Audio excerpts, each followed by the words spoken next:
최근 바른미래당, 평화민주당 관련 보도가 많죠. 네.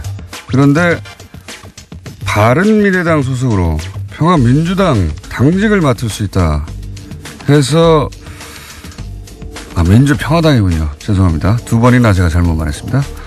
민주평화당의 당직을 맡을 수 있다고 해서 예, 화제의 인물이 다시 되신 분입니다. 바른미래당 이상돈 의원 전화 연결돼 있습니다. 안녕하십니까? 네, 안녕하세요. 네. 전례가 없는, 들어본 적이 없는 일인데, 지금 바른미래당 소속이신데, 민주평화당의 당 정책연구원장직을 제안 받으셨죠? 네, 아직은 확정된 건 아닌데요. 네. 그러면 좋겠다는 그 당내 여론이 있습니다. 그래서 제가 당에서 특히 의원들끼리 총의를 모아서 그러면 내가 좀 거부하기는 어렵지 않느냐, 이 정도 답변을 했습니다. 네. 왜 웃어요? 아니, 정말 공식적인 제안이 있고 하면 맡으실 생각이십니까? 글쎄요. 그걸 제가 못한다고 하기가 좀 어렵지 않습니까? 못한다고? 왜냐하면, 민주평화당 발기인데, 그러니까 처음부터 저하고 저뿐 아니라 박주현 의원, 장종석 의원 깊숙이 개입을 했지 않습니까? 네, 그런 상황이 되어 있습니다. 네. 회장님은 자기 의도와는 좀 달리 가는 경우도 많이 있죠. 네. 네. 아니, 정신적으로 연대하고, 이제, 같이 활동하고 하고는 다르게, 이게 공식 당직을 맡는 것은, 이건 전례가 없는 일인데, 이게 법적으로는 전혀 하자가 없습니까? 그렇게 해도? 네, 그것을, 당원 단계는 그런 규정을 만들었고, 또 이제, 선거관리위원회, 선관위에서, 전혀 문제가 없다는 유권 해석을, 공식적으로 통보해왔다 그럽니다. 네. 그러니까 실정법은 어긋나는 게 없고 그러니까 이제 결심만 하시면 되는 거네요. 네, 그렇죠. 그러니까 제일 좋은 거는 제발 좀 출당을 시키라 하는 거죠. 처음부터 의원 개개인의 의사를 존중해서 해결했으면 이런 문제가 안 생기죠. 그리고 이게 민주평화당한테는 큰 문제가 없는 것이고, 전혀 문제가 없죠.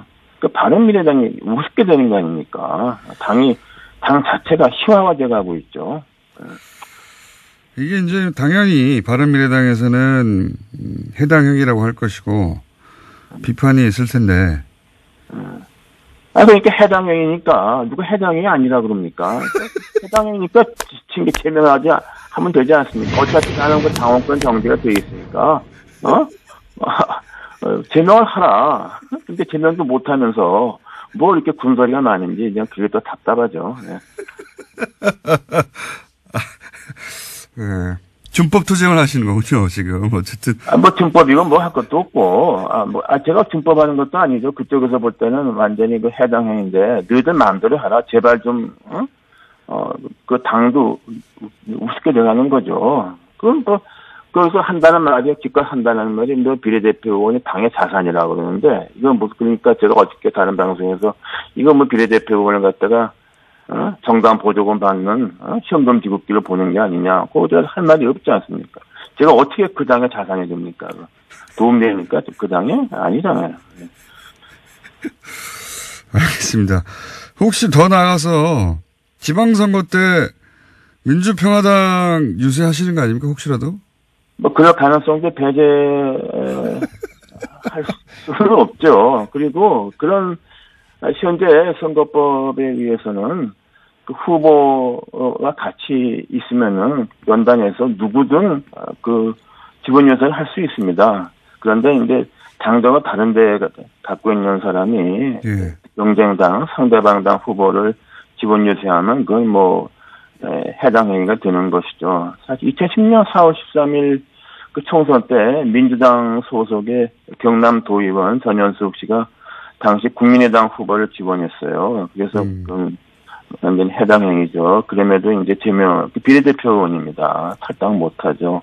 그래서 완전히 마음 떴기 때문에, 그래서 안철수, 당시 대표가, 그 전현숙 씨가 이제 안철수 지지하는 사람이기 때문에, 좀, 민주당에 제명을 해달라고, 저한테 좀 부탁을 했어요. 그때 부탁을 받은. 저한테 했어요, 저한테. 왜냐 그러면 그 당시 안철수 대표가 사람 만나는 게 굉장히 어색하지 않습니까? 그래서 뭐 김정인 대표, 김정인 비대위원장 만나면 한 테이블에서 행사를 1시간 가도 전혀 눈도 안 마치고 뭐 그럴 때였거든요. 그러니까 거북하니까. 그래서 제가 김정인 대표 와서 이러이러하니까 좀 부탁한다 그러고 또 민주당 도당위원장 김경수 의원한테 내가 전화 걸어서 좀 이러니까 좀 제명해 주십시오 했더니 김경수 의원이 그 본인의 의사가 중요하다고 흔쾌히 제명을 해줬죠. 이런 게 정치죠. 네. 그때 네, 그렇습니다. 네. 네. 중간에 바로 고관을 했던 당사자이기 때문에 더욱 자세히 사정을 알고 있습니다. 접니다. 네. 제가 했어요. 네.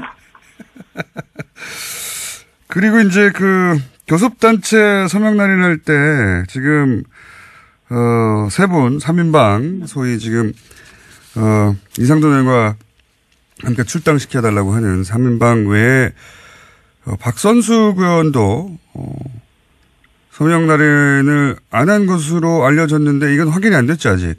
네, 확인이 안 됐지만 그런 거는 믿고 있습니다. 왜냐하면 박선숙 의원이 이미 정무위 간사직을 내놨고 이미 뭐 그런 것을 여러 군데 얘기를 했기 때문에 박선숙 의원은 안 한 것으로 좀 알고 있습니다. 이것도 최이배 의원은 뭐 일단 서명을 한 것 같은데 거기서도 뭐 현재 출당을 원하고 있는 것으로서 좀 이해하고 있습니다. 도저히 그 바른정당 특히 뭐 한국당과의 뭐 어떤 연루설이 많이 있지 않습니까? 안철수 남경필 만남 같은 거 거기에 대해서 뭐 최이배 의원도 그 자기 양심상으로는 같이 할 수가 없죠. 네. 그렇게 되어 있습니다. 박선숙 의원은 사실은 안철수 대표가 정치를 시작할 시점부터 거의 같이 했는데 관계가 최근에는 틀어졌나 보죠? 네, 그렇죠. 안철수 대표가 처음부터 같이 한 사람은 이태규 의원이고. 네네. 근데 이제, 저도 이제 2016년 선거 때 선대위원 했기 때문에 잘 알죠. 이제 그 과정에서도 이제 이태규 의원이 박선수 의원한테 좀 밀렸다고 그럴까. 그래서 그때 총선도 박선수 의원이 좀 실무적인 거. 전략적인. 안철수 전 대표 사람이 맞는데요. 제가 알기로는. 네, 그렇죠. 그 대선도 뭐 이렇게 깊숙이 뭐 지원을 했다고 알고 있습니다만은 박선수 의원은 원래 정치 생활을 김대중 전 대통령 비서로 시작했지 않습니까? 뿌리가 DJ 정치죠. 그러니까 저런 상황에서는 같이 갈 수 없는 사람입니다. 이미 호남과 안철수의 고리는 파괴돼 버렸기 때문에 박선수 의원은 연어처럼 고향으로 가야죠. 네. 그리고 이현주 의원은 요새 왜 이 전면에 안 나서나요? 조용하죠. 네. 사실 이 통합 논의를 씨앗을 심은 사람은 이현주 의원입니다. 예.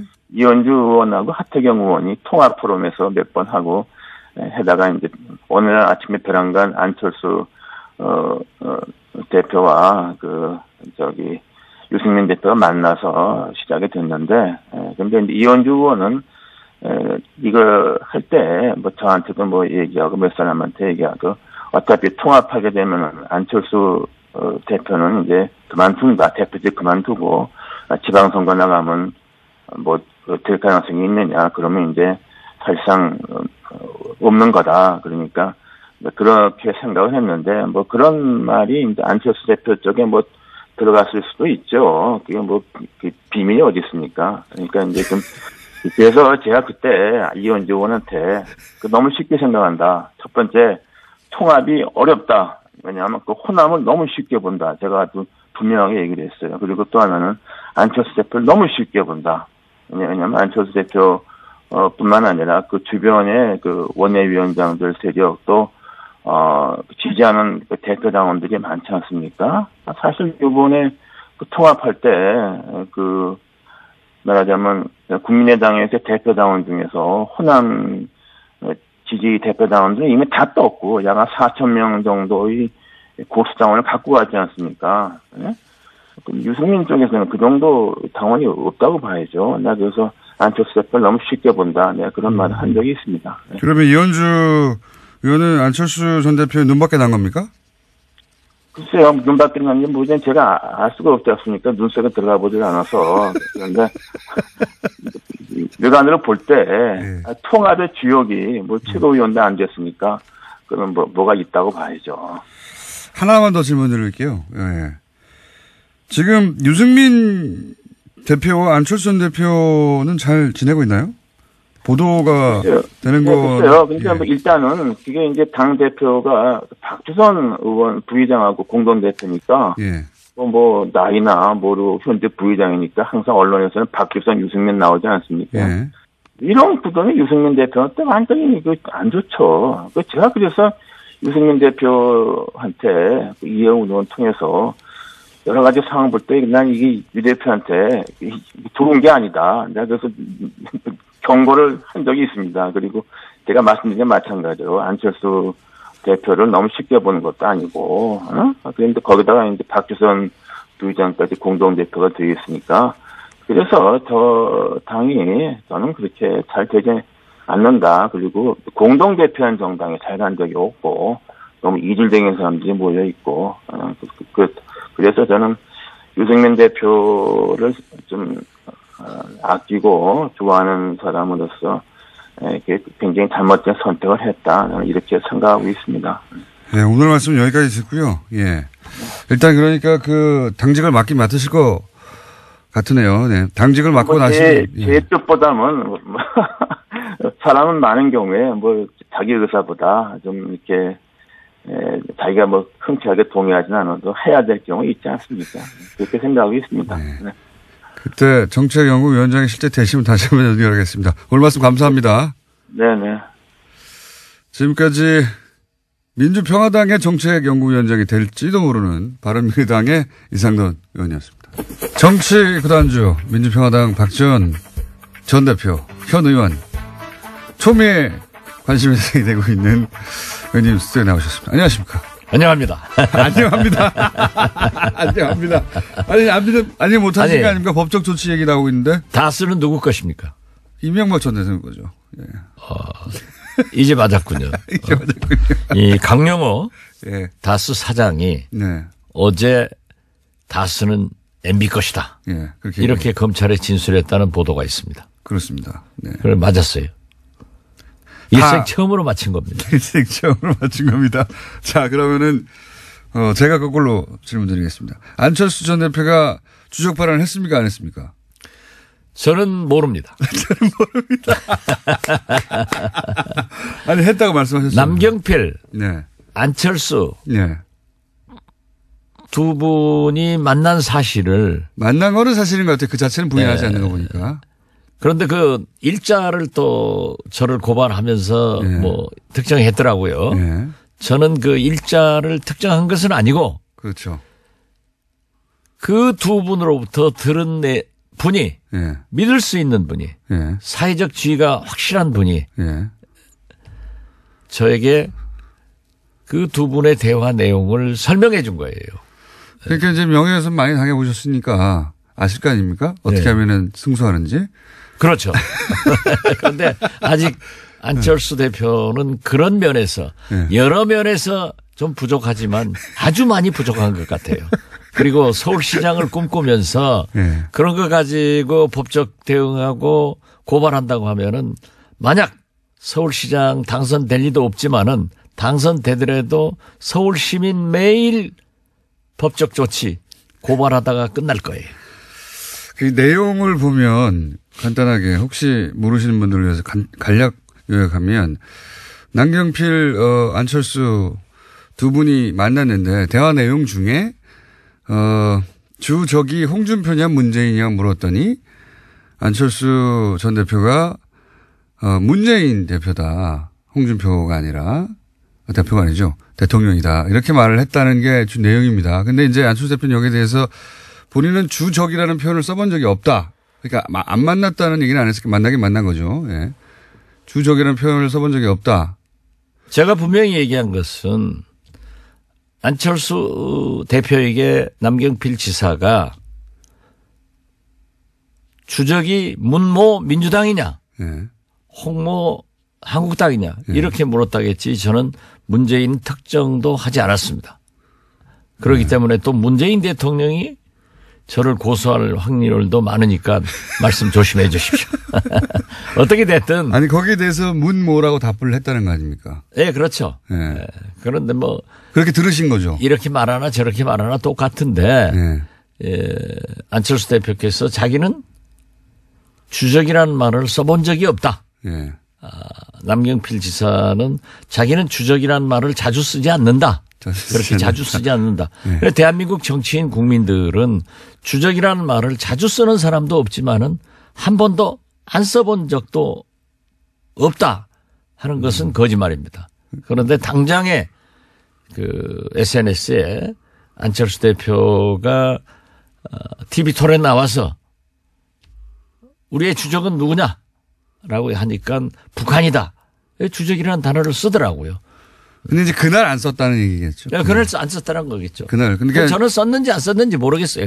아무튼 믿을 만한 네. 그 두 분과 대화의 내용을 한 사람이 그분한테 얘기해 준 것을 그분이 상당한 위치에 있는 분이 저에게 얘기를 했기 때문에 저는 믿을 수밖에 없었다. 근데 전원을 해 주신 분이 표현을 주적이라고 표현하며 전원해 주셨다는 거죠. 그렇습니다. 실제 대화는 주적이 아니라 뭐 예를 들어서 가장 싫어하는 혹은 뭐 가장 뭐 이겨야 될 대상 이런 표현을 썼을 수도 있지만 전해 주신 분이 주적이라는 그것도 표현. 이렇게 썼을 수 있지만은 할 수는 없는 거죠. 저는 그분의 말씀을 정확하게 얘기하는 것이 옳죠. 그분은 어쨌든 주적이라는 표현과 함께 이걸 전달해 주셨다는 네, 얘기죠. 그렇습니다. 예. 근데 그 주적이라는 표현 자체보다 더 중요한 것은 그래서 결국은 누구를 이겨야 할 대상으로 보느냐 그 내용인데 내용이 이제 홍준표 대표가 아니라 문재인 대통령이라고 이제 안철수 대표가 발언했다는 거죠. 그런 거죠 내용상. 그러니까 지금 현재 오늘 아침에도 예. 모 신문에 그러한 것들이 보도되고 있습니다만은 정치권에서는 바미당이 창당할 때부터 예. 한국당과 보수 대연합 야합한다. 결국은 그렇게 될 것이다. 그렇게 된다. 이렇게 얘기를 했는데 또 6.13 지방선거를 앞두고 바미당에서 한국당과 단일화할 것이다. 예. 이런 보도도 많이 나왔어요. 그런 예상 실제로. 보도가 있었죠. 예, 예상 보도가. 예. 정치권의 보도라고 하는 것은 항상 있을 수 있는 거고 또 제가 지난번에 말씀드렸지만은 언론에서 그렇게 보도되면은 또 되게 그렇게 되더라고요. 그렇게 되더라고요. 그래서 저는 예. 당연히 안철수 서울시장, 남경필 경기지사 그러니까 그 전에 두 분이 두 번 만나서 그러한 얘기를 나눴다고 하면은 어느 정도 공감대가 형성되지 않았을까 하는 추측을 했을 뿐이에요. 굳이 왜 두 번이나 지금 시점에 만나서 뭐 그런 이런저런 얘기를 했겠느냐. 나중에 연대 가능성이나 이런 걸 위해서 뭐 안면을 트는 거 아니냐. 이렇게 생각하신다는 거죠. 뭐 그 만난 시점에 대해서는 저는 잘 모르지만은 네. 저는 그렇게 보았습니다. 그리고 한국당에 지금 특별한 서울시장 후보가 없고 바미당에는 경기지사 후보가 없기 때문에 네. 그러한 얘기를 할 수 있지 않느냐. 뭐 일부 언론에서는 거기서 더 나가서 인천시장 얘기도 하지만은 그 인천시장 얘기는 못 들었습니다. 저는 이렇게 들은 얘기만 합니다. 들은 얘기. 혹시 이렇게 공장장하고 다른 점이 그런 점입니다. 이렇게 문제가 불거진 이후에 그 말을 전해준 분이 혹시 재확인해 주셨습니까? 그건 조금 곤란합니다. 재확인. 제가 지금까지 네. 여러 가지 의혹을 제기했는데 한 번도 그 중간에 낀 피소를 당해서 처벌을 받아본 적도 없고 그렇죠. 한 번도 사실이 없습니다. 아닌 것도 없습니다. 이때까지 제가 만약 맞습니다. 사실이 아니라고 하면은 국회에서 질문했을 거예요. 박근혜 대통령으로부터 또 당했던. 박근혜 대통령도 5년간 당했죠. 네. 그렇지만 제가 이겼죠. 무죄로 나셨죠. 네. 예. 만만해 저축은행 수없이 당했어요. 예. 그때마다 다 이기긴 하셨어요. 여태까지. 예. 이것도 자신이 있으신 거죠 지금. 지금 검찰에 고발됐다가 하니까 예. 검찰에서 기소 가치가 있는지 없는지 혐의가 되는지 안 되는지 그것은 검찰에서 판단할 거니까 저는 신경 안 씁니다. 근데 이제 그 전원을 해주신 분이 나중에 이제 법정에서 증언을 한다든가 혹은 그런 걸 확인할 수 있는 뭔가 이렇게 물증이 있다든가 그런 게 있으니까 자신 있게 말씀하시는 거 아닙니까? 저는 지금까지 얘기를 하면서 네. 제일 자랑스럽게 생각하는 게 천성만 검찰총장을 낙마할 때나 여러 김태호 총리, 신용카드 가지고 김태호 총리, 예.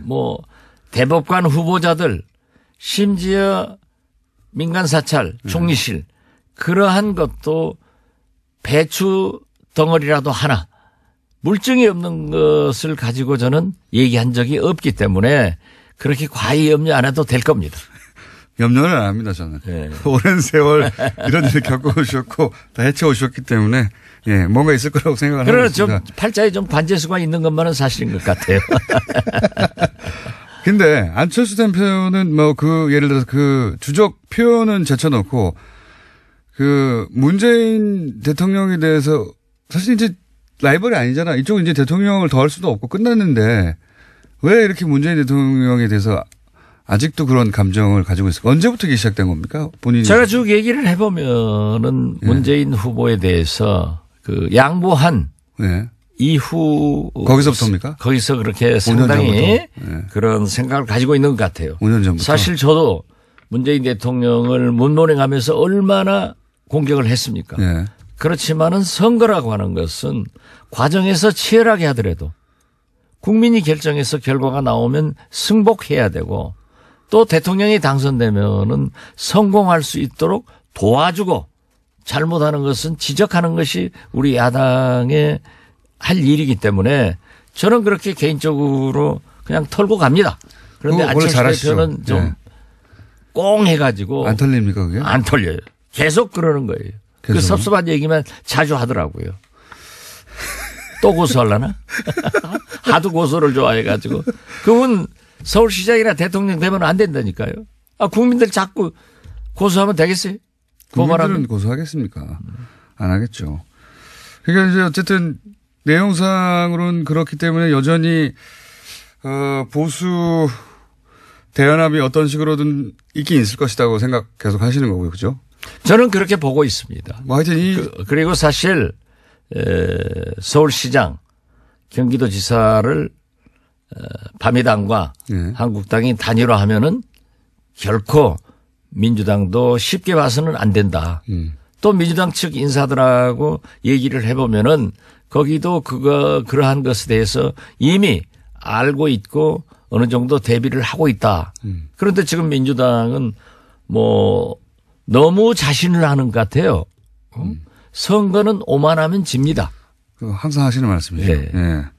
그러니까 경기도에서는 남경필 도지사로 사실상의 단일화를 하고 후보를 안 내기 때문에 다른 후보들을 야당 쪽에서 그러니까 바미당은 후보를 안 내고 자유한국당 후보인 남경필 지사만 나가고 서울시장에서는 또 자유한국당이 안 내고 예를 들면 안철수 대표가 바미당 대표로 나가고 이렇게 해서 사실상의 1대1 구도가 되면 쉽지 않다 이런 말씀이신 거죠? 그렇습니다. 네. 어쨌든 표가 몰릴 테니까 한쪽으로. 네. 그리고 지금 보수의 반격이 만만치 않거든요. 예, 그렇죠. 저는 지금 이렇게 보는데 평창 동계올림픽이 끝나면은 엄청난 저항들이 일어날 거예요. 그렇겠죠. 선거가 이제 임박했으니까요. 예. 아니, 임박한 것도 임박하지만은 저는 수십자 얘기를 했습니다만은 민생 경제가 녹록지 않습니다. 아주 어렵습니다. 거기다가 최저임금, 비정규직 정규직화, 노동시간 단축 이런 것들이 실제로 민생 경제에 막대한 영향을 주고 있고 일자리 창출이 전혀 되지 않고 있거든요. 그렇기 때문에 상당한 보십시오. 또 통상 압력으로 대기업도 어려움에 처하게 되면은 어떻게 될 것인가. 그렇죠. 미국의 일방적인 통상 압력도 그렇고 하여튼 경제적으로 압박도 올 것이고 이제 이걸 안보 문제하고 뒤섞어서 한미동맹이 잘 안 된다는 이제 뭐 공격도 이미 있기 시작했고요. 예. 쉽지 않은 상황이 될 거라고 저도 생각합니다. 그러면 홍준표 대표는 어떻게 됩니까? 지금 지방선거 이후에 홍준표 대표의 입지가 흔들릴 것이다. 뭐 이미 흔들려고 하는 시도는 있죠. 그래서 중진회의 어쩌고저쩌고 하면서. 제가 자꾸 얘기지만 홍준표 대표는 녹록한 분 아니라니까요. 물론이죠. 거기를 이렇게 좀 보다가는 큰 코다칩니다. 그 한국당 중진회의들 하자고 그러니까 홍준표 대표가 중진이 난데 내가 누구하고 회의하냐 해서 어젠가 보니까는 김성태 한국당 원내대표하고 했는데 중진들이 말을 못했더라고요. 네. 그냥 홍준표 눈치 슬슬 보고. 보통 사람이 아니에요. 그러면 홍준표 대표가 이렇게 버티고 있는데 지방선거 이후에 그 사실은 보수 대연합이나 정계 개편이나 어떤 식으로든지의 움직임은 홍준표 대표가 아웃된 이유를 상정하는 건데 그 자리를 이제 바미당의 안철수, 유승민 이분들이 차지하려고 하는 건데 이게 쉽게 될까요? 또 홍준표 대표가 아웃돼서 꼭 된다 이렇게도 볼 수 없을 겁니다. 왜냐하면은 지방선거에서 의외로 네. 선전을 한다고 하면은 한국당이 네. 한다고 하면은 그 압력이 있죠. 당선된 우리도 한국당과 함께 하겠다 했을 때는 홍준표 대표도 또 끌어들여 가지고 그 안에서 싸워가야겠다 하는 전략의 수정도 할 수 있기 때문에 아무튼 좀 복잡해질 겁니다.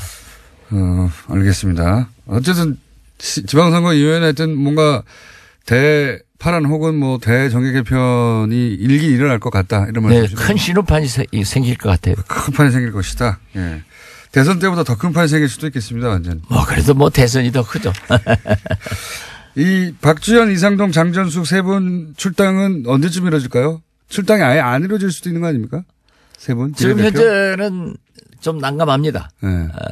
유승민 대표도 유승민 대표도 입장을 바꾼 것 같고. 박주선 공동대표도 비례대표 정의하는 법안에 서명을 하고 네. 또 그 전에는 꼭 해줘야 한다. 네. 그리고 유승민 대표는 특히 정치인이 한번 말을 뱉으면 지켜야 된다. 네. 이렇게 했지만은 또 화장실 다녀와서 네. 마음이 바뀌어가지고 네. 지금은 좀 출당을 안 하는. 네, 안 하는 것으로 되고 네. 있습니다. 그러면은 이 세 분은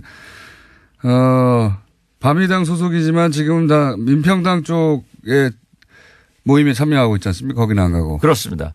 그러니까 국회 사무처에서도 사실은 교섭단체를 등록할 때 예. 같은 당 의원이더라도 예. 서명 날인하게 돼 있거든요. 그렇죠. 그 서명 날인하라고 하는 것은 본인의 동의를 직접 구해라 예. 하는 거예요. 그런데 서명 날인을 하지 않았습니다. 제가 원내대표 3번 하면서 해봤기 때문에 예. 그렇게 해서 서명 날인 하지 말라 안 했는데 그 국회법 해설서에 예.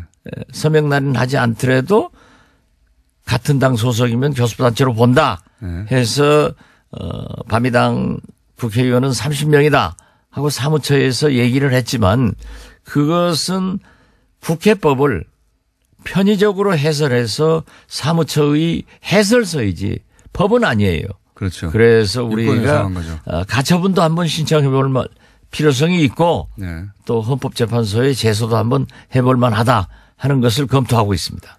그러니까 이제 당적은 거기지만 네. 교섭단체로 포함돼서 같이 움직이지는 않겠다. 그렇죠. 예. 처음 듣는 일입니다. 처음 듣는 일. 그리고 본인은 출마하십니까? 본인이 누구예요? 대표님이요. 저요? 예. 아직 결정 안 했습니다. 아직도 안 하셨어요? 예. 여러 가지 상황이 좀 있고, 예. 제가 작년 7, 8월부터 전라남북도, 광주, 예. 특히 전남을 샅샅이 돌아다녔지만은 여러 가지를 보고 느꼈습니다. 그러나 그때도 그랬고 지금도 그렇고 아직 정치적 상황이나 제 주변 정리가 안 됐기 때문에 전남지사를 출마하겠다라는 공식 선언을 하지 않았는데 이제 와서 새삼스럽게 한다 안 한다 얘기는 하지 못하고 그냥 좀 고민스럽게 쳐다보고 있습니다. 바미당과 그 자유당처럼 민주당하고 전남지사를 예를 들어서 딜을 한다든가 그런 가능성도 있지 않습니까? 전남지사 하나를 가지고 얘기하는 게 아니라 네.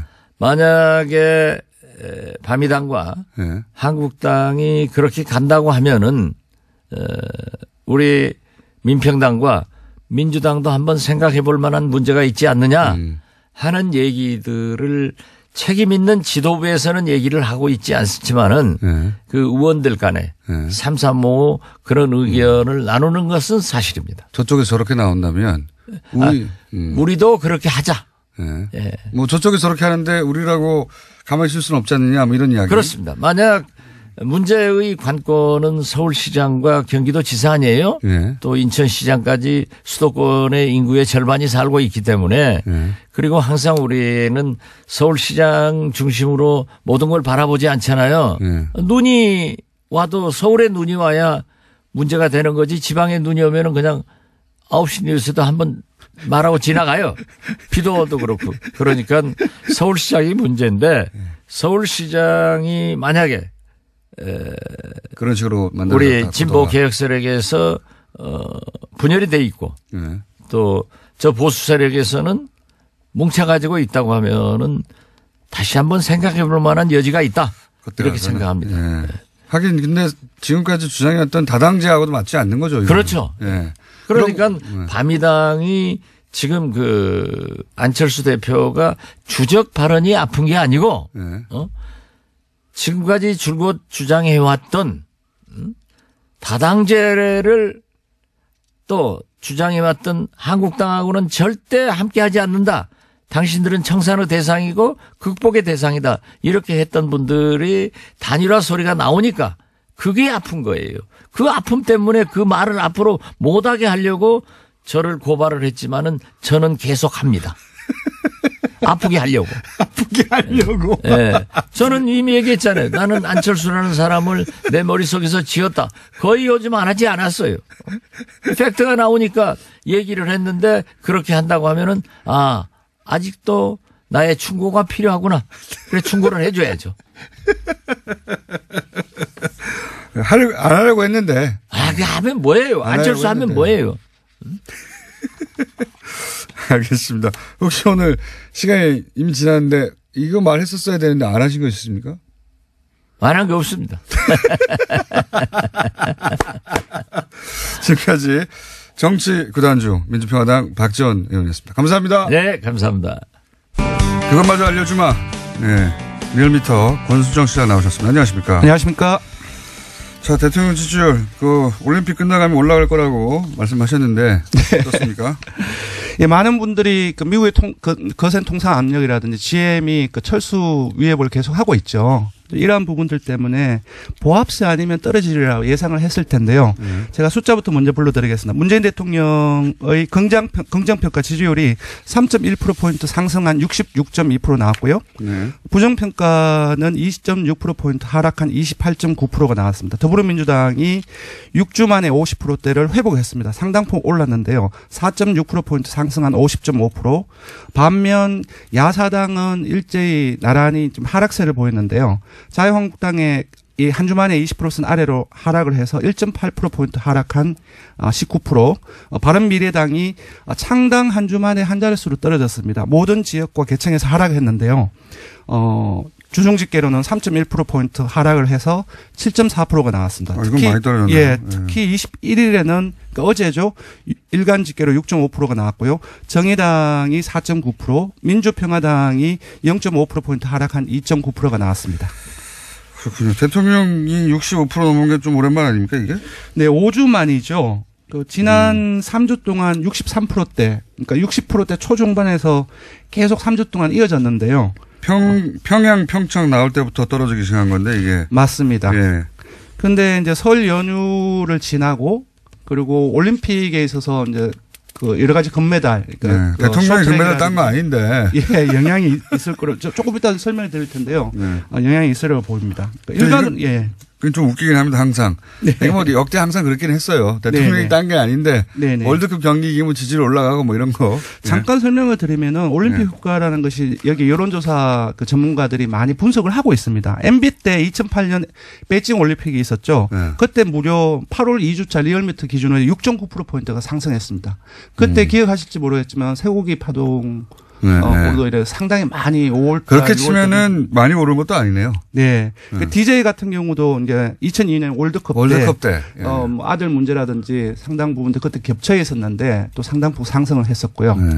그 대부분 이제 여론조사 전문가들 같은 경우는 그러니까 금메달을 따고 축전 날리고 뭐 이렇게 네. 그 접촉을 나라가 하는 잘 되는 과정에서 기분이 드는 거죠. 뭐 한마디로. 국가에 대한 자긍심, 애국심 이런 네. 부분들이 국정에 대한 어떤 호의성 그런 부분들이 상승되는 부분들. 다른 여론조사 기관에서는 뭐 대통령 지지율 70%를 계속 유지했지만 리얼미터 기준으로는 60% 초중반이었다가 네. 오랜만에 60% 중반을 네, 넘었다. 리얼미터가 좀 박합니다. 박한데 66%로 60% 중반으로 상승을 했습니다. 네. 그중에서 이제 바른미래당이 이렇게 많이 떨어진 거는 좀 의외네요. 왜냐하면 대통령이나 더불어민주당은 지금 지지율이 떨어져서 크게 눈이 안 띌 만큼 넉넉하지만 여기는 좀만 떨어지면 한 자릿수로 왔다 갔다 하기 때문에. 네, 리얼미터 같은 경우는 바른미래당이 창당한 움직임이 있을 때부터 이른바 잠재정당 지지율이라고 해서 한 4, 5주간 조사를 했었는데요.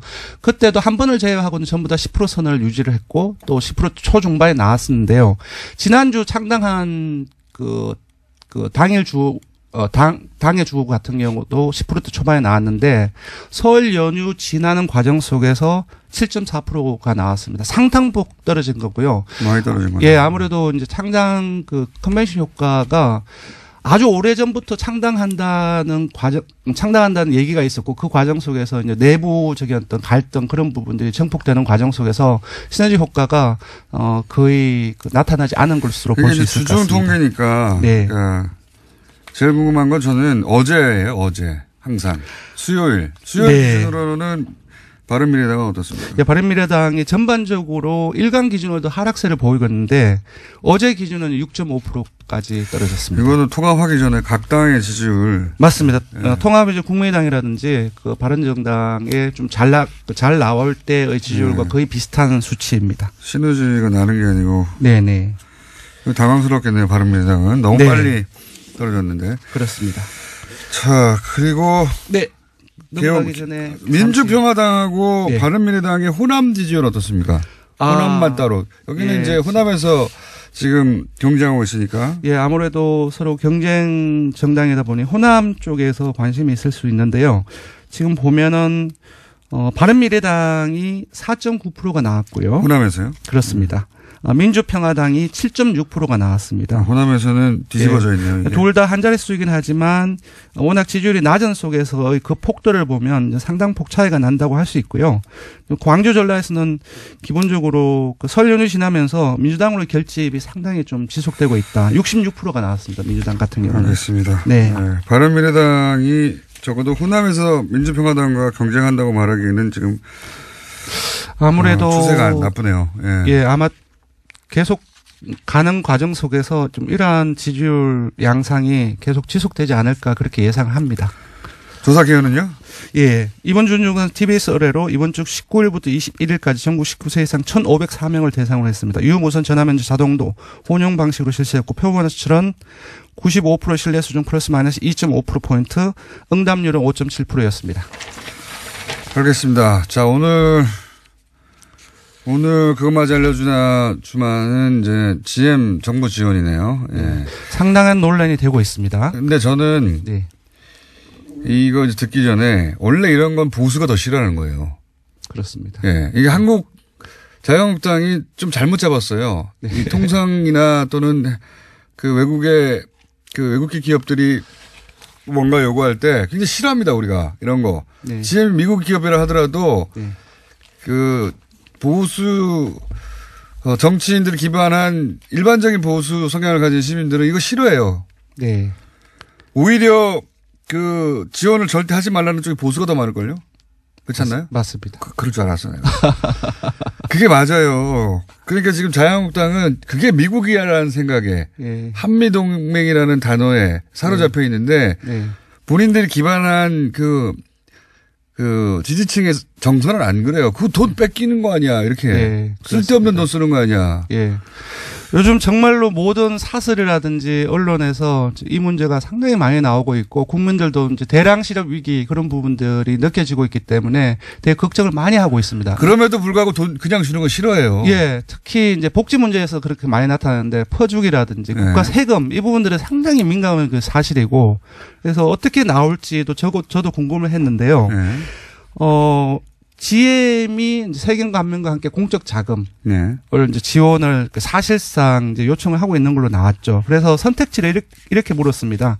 하나는 대규모 실업을 방지하기 위해서 조건 없이 지원하자. 이거 뭐 낮을 예. 것이고. 두 번째로는 GM이 그 타당한 그 경영 정상화 계획을 제시할 때에만 네. 조건부로 지원하자. 이게 현재의 정부 입장입니다. 타당한지 보자 이거죠. 그렇습니다. 네. 세 번째는 외국계 기업이기도 하고 국민 세금 퍼주기다. 무조건 안 된다. 예. 또 상당한 그 규모가 기업한테 지원하는 규모가 뭐 20억 원이 아니라 거의 조단위이기 때문에. 조단위를 요구하고 있죠, 지금. 예. 네. 그래서 지원 반대 이렇게 물었는데 조건부 지원이 가장 많이 나왔습니다. GM이 정말로 제대로 된 정상화 계획을 제시할 때에만 지원을 하자가 55.5%가 나왔고요. 조건 없이 지원은 정말로 적게 나왔습니다. 6.4%에 불과했고요. 지원 반대가 상당히 많이 나왔어요. 29.8%가 나왔습니다. 세부적으로 보면 모든 지역과 연령 그리고 한국당 지지층을 제외해서 모든 지지층 무당층까지 포함해서 그리고 진보층 중도층 이쪽에서 조건부 지원 의견이 대다수이거나 우세를 했고요. 금방 말씀드렸다시피 한국당 지지층이라든지 보수층에서만 지원 반대 의견이 우세하다. 그러니까요. 이게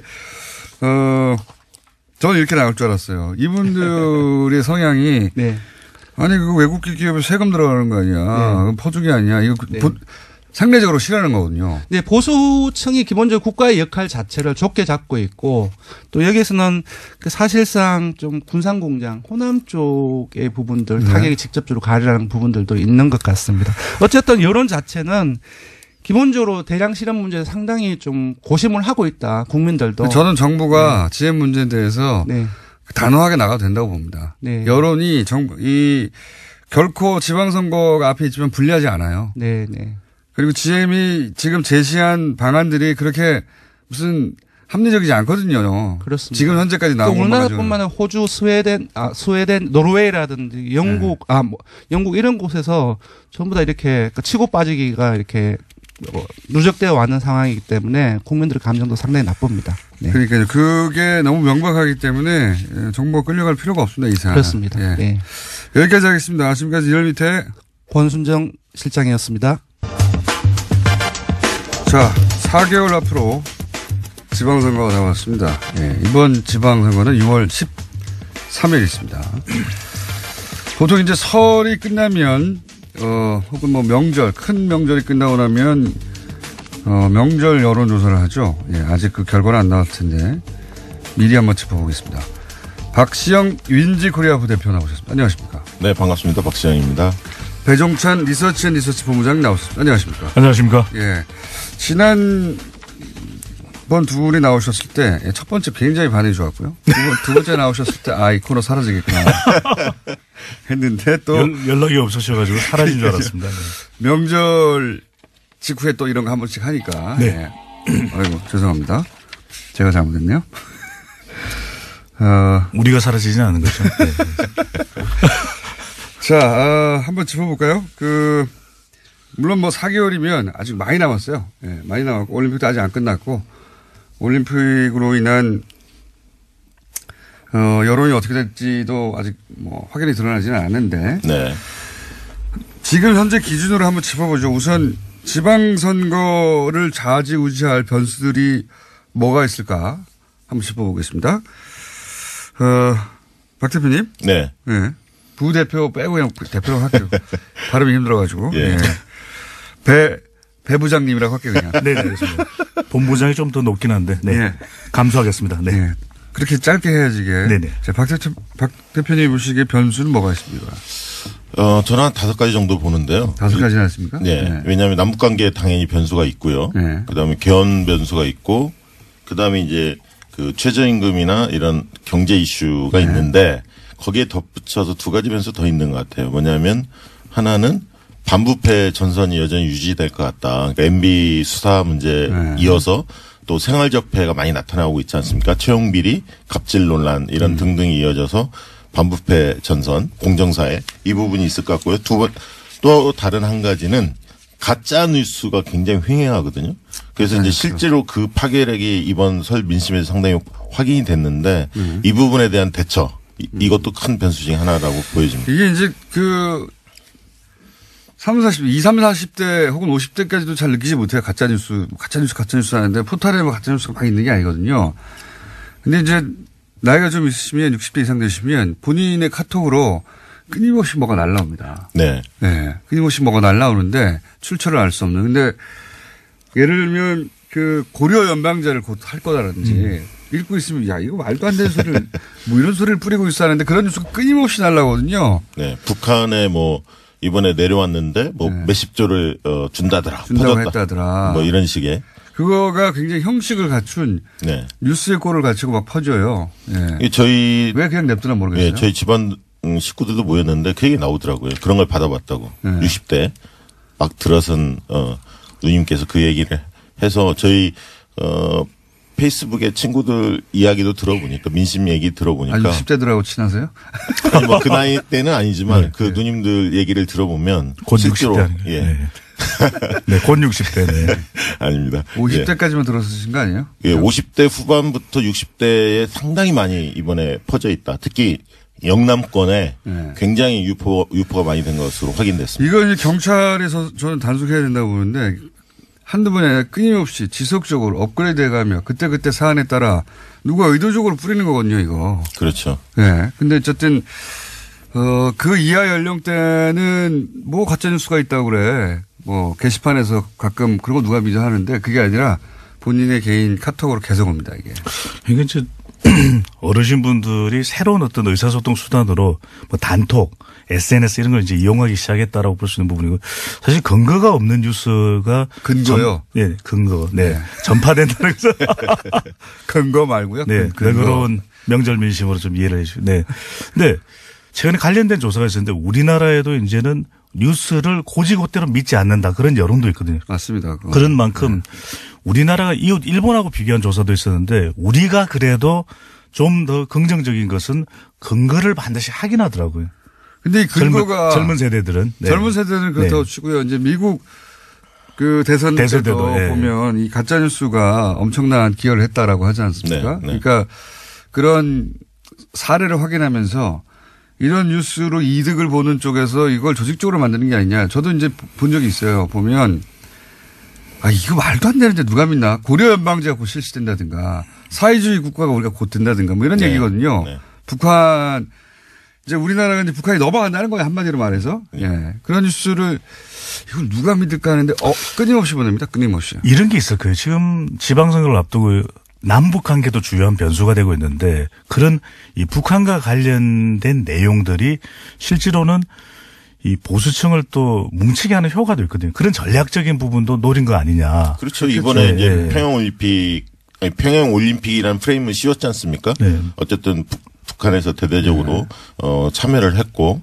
그러다 보니까 이제 그 기존의 60, 70대가 갖고 있었던 어떤 반공 이런 어떤 이데올로기가 있기 때문에 그런 부분에 있어 어떻게 보면 거죠. 자극하기에 굉장히 좋은 계기가 된 거죠. 그러니까 지방선거 변수랑 관련해서 보면은 이명박 전 대통령 또 예. 박근혜 전 대통령을 내용으로 해서는 보수가 뭉칠 수가 없는 것이거든요. 그렇죠. 그렇다 보면 보수층에서는 적어도 이 남북 관계 안보 이슈로는 그동안에는 샤이 보수였는데 일종의 역샤이 보수 현상, 역샤이 보수 효과를 누릴 수도 있다는 겁니다. 역샤이라는 거는 뭡니까? 그러니까 이제 그동안에는 적극적으로 나온다. 네, 그동안에는 보수층이 창피해서 전면에 나서질 할 말이 못했는데 없었던 거예요. 이제 적어도 남북 관계에 대해서는 할 말이 있다.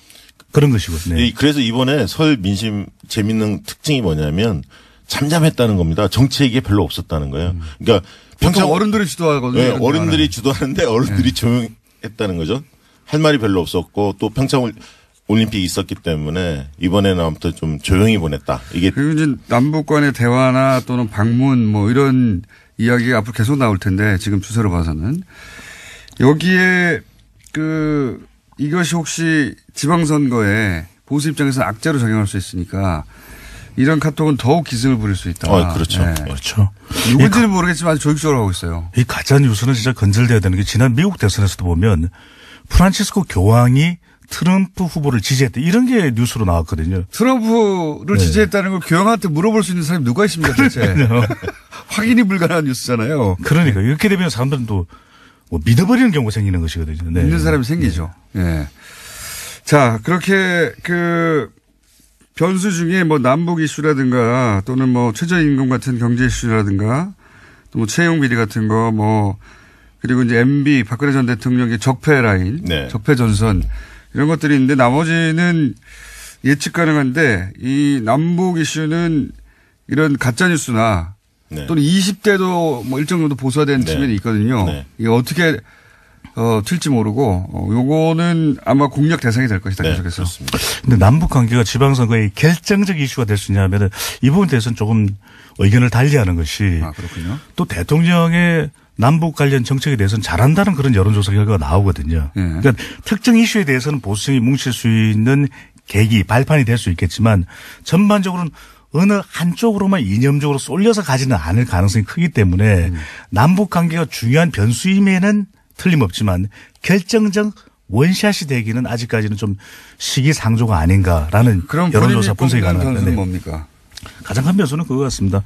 이 적폐청산과 경제 이슈가 어디 쪽이 지방선거까지 더 힘을 받는가.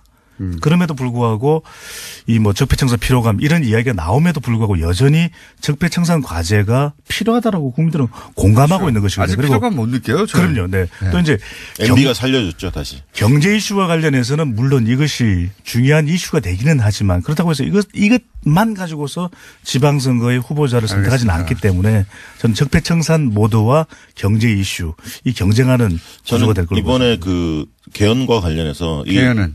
이슈로 이게 등장할 가능성이 상당히 큽니다. 3월 개헌도. 20일쯤 이제 대통령이 개헌안 발의 할 예정이고요. 그리고 이제 한나라당도 자체적으로 자유한국당도 개헌안 발표하겠다. 개헌을 하자는 게 지금 다수 의견인데 보면 한 6대4 정도로. 네, 그렇습니다. 네. 근데 이게 지금 재밌는 부분이 뭐냐면 재미없기만 해봐요. 시간 다 돼가는. 지방 분권이 가장 핵심으로 떠오를 가능성이 크다는 거예요.